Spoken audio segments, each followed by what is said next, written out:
Welcome to Spartan Spotlight. I'm Brooke Bell, and this is my co-host, Ivy Stewart.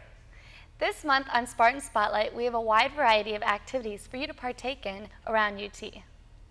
Let's start on campus. Are you looking for a fun sports event to attend with your friends and show school spirit?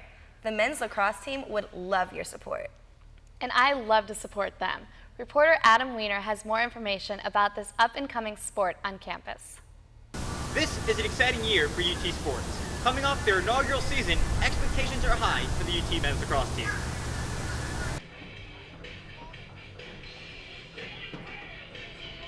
I spoke with Craig Warzeka, president of UT's Athletic Marketing and Sports and Entertainment Management Society, about the excitement of having lacrosse at UT. Well, we knew the team was going to be good because Coach Whipple came off a great season. He's got a great track record, came from Florida Southern, has built a program before from scratch. So we knew they were going to contend. They had a great season last year. This year they added a JV team as well, so they've really they've done well on the field. Support-wise, they've gotten great support from the students. With our lack of a football team, I think it's kind of taken the place of a football team. We've had a full stand several times, almost 2,000 students at games. So they've been really supportive, and I've really came to watch a lot of their games. The Namoli Family Athletic and Intramural Complex is scheduled to open in late spring. Dedication of the field is planned for April 5th, which is also the scheduled date of the team's last match. The complex was made possible by a seven-figure donation from the Rays founding partner, Vince Namoli. This complex will be used for many other sporting events and intramurals. There's a lot of stuff planned for the opening of the new stadium. It's going to be April 5th, which is the final game of the season. It's a beautiful facility. We have a ribbon cutting ceremony with Dr. Vaughn and the Board of Trustees.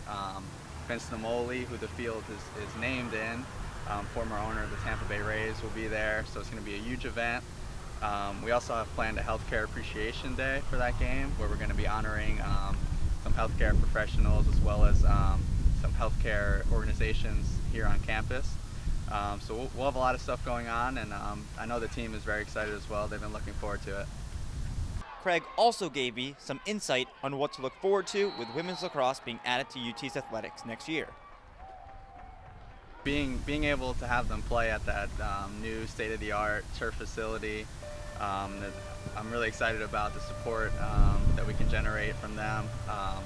Also with the Martinez Center being a top-of-the-line training ground for them, I know they're going to have a good place to train and to work out as well. Be sure to catch a men's lacrosse game before the season is over. You can find the schedule as well as information about the players and coaches on TampaSpartans.com. I'm Adam Weiner reporting for Spartan Spotlight. So Ivy, do you play any sports? Well, actually, Brooke, I'm more of an animal person than a people person. Then maybe our next segment would suit you better. Our crew headed to the Big Cat Rescue, and Lauren Holloway is here to tell you more about it. Big Cat Rescue is one of the largest nonprofit organizations in the Tampa area. It specializes in the rescue and rehabilitation of exotic cats. Let's go inside to learn more about it. Big Cat Rescue started by rescuing cats that were at a fur farm in Minnesota, and we really didn't intend to start Big Cat Rescue, but our founder originally stumbled across a fur farm that was raising primarily bobcats and lynx for the fur industry. Are there any future projects that Big Cat Rescue is involved with? One of our biggest expansions is taking place right now. We're building what we call a vacation rotation for the cats. We're building a 2.5-acre enclosure, a massive enclosure around a small lake that will allow us to shift most of our lions and tigers out to this 2.5-acre enclosure for up to 2 weeks at a time. So they move out of these nice enclosures into something that's just a huge, expansive enclosure for them to do what they do best, which is relax and feel not threatened and enjoy their lives. Well, I came here 9 years ago on a tour, and they explained to me why those cats were in cages, and I thought this is my opportunity to teach people, educate people.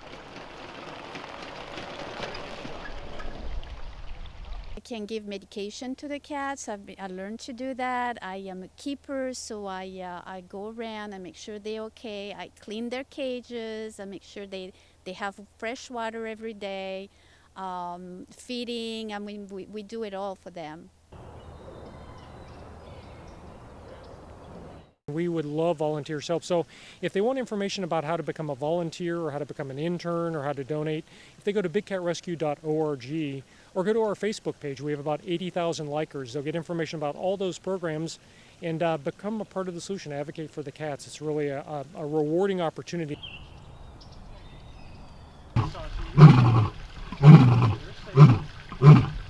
Looking for a place to volunteer, intern, or just hang out? Then come on over to Big Cat Rescue. I'm Lauren Holloway with Spartan Spotlight.